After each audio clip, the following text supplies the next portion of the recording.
আপনারা সকলে জানেন গত দুদিন আগে আমাদের রামনবমী উদযাপনকে কেন্দ্র করে মালদার কিছু গোষ্ঠী দু গোষ্ঠীর মধ্যে ঝামেলা হয়, যেখানে আমাদের হিন্দুরা নিজের রাজ্যে, হিন্দুরা পশ্চিমবঙ্গে বসবাস করে কিন্তু হিন্দুরা নিজের রাজ্যে সুরক্ষিত না, আজকে নিজের দেশে সুরক্ষিত না। নিজেদের পুজো শ্রী রামনবমী পালন করার জন্য, উদযাপন করার জন্য তারা পুজোর আয়োজন করেছিল, সেখানে একটা মেগা র্যালির আয়োজন করেছিল। কিন্তু তারা যখন মেগা র্যালি বার করে আমরা গতকাল কি দেখি, সেখানকার ইসলামী বন্ধুরা, ভাই যারা আমরা বলি না হিন্দু মুসলিম ভাই ভাই, তারা আমাদের পুজোতে রামনবমীর মিছিলে সেখানে হামলা চালায় এবং হিন্দুদের দোকানদানি রাজ্য থেকে শুরু করে প্রত্যেকের দোকানদানির ব্যবসায় প্রচণ্ড পরিমাণ ক্ষতি হয়। তার প্রতিবাদে আজ গোটা রাজ্য জুড়ে বিজেপি রাজপথে নেমে প্রতিবাদ জানাচ্ছে।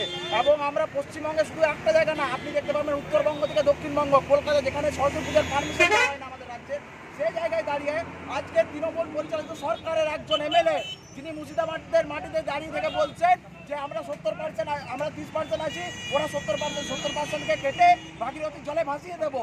আমরা সেই সব তৃণমূলের নেতাদেরকে, সেই সব এমএলএদেরকে বলে রাখতে চাই যে আমরা হিন্দুরা সকলে একত্রিত হয়েছে।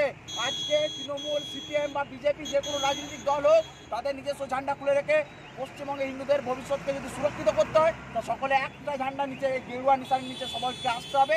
এবং রাজ্য জুড়ে আপনারা দেখতে পাচ্ছেন হিন্দুদের ওপর অত্যাচারের প্রতিবাদে একমাত্র বিজেপি রাজপথে নামছে, তাছাড়া অন্য কোনো দল নামেনি। কারণ তারা দুদল গাইদের লাথি খেতে পছন্দ করে, মাননীয় মুখ্যমন্ত্রী বলেছেন।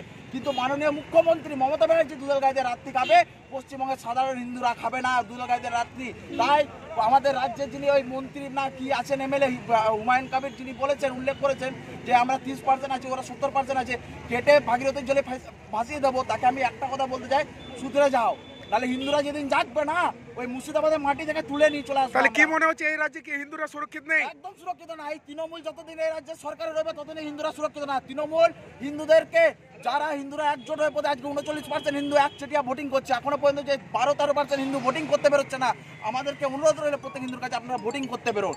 এবং এই 12-13% হিন্দু যদি ভোটিং করে, আজকে পশ্চিমবঙ্গের ফলাফল অন্যরকম হবে। আপনি জানেন যে তৃণমূল যে পার্সেন্টেজ ভোট পাচ্ছে পশ্চিমবঙ্গের মাটিতে, সেটা দুদল গাইদের ভোট। তাই তৃণমূল দুদল গাইদের রাত্রি খাবে, সাধারণ পাবলিক দুদল গাইদের রাত্রি খাবে না। মুখ্যমন্ত্রী দুদল গাইদের লাথি খাবে, কিন্তু এখানে বসবাসকারী কোনো হিন্দু দুদল গাইদের লাথি খাবে না। যদি কোনো হিন্দুকে তারা মনে করে যে দুর্বল, যদি কোনো যারা ইসলামিক কট্টরপন্থী ইসলামী সংগঠন রয়েছে, তারা যদি মনে করে যে হিন্দুদেরকে চমকাবে ধমকাবে, তাহলে তারা ভুল করছে।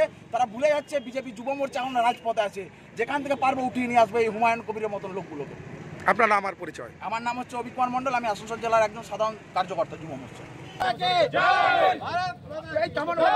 ভারত মাতা কে, ভারত মাতা কে, ভারত মাতা কে।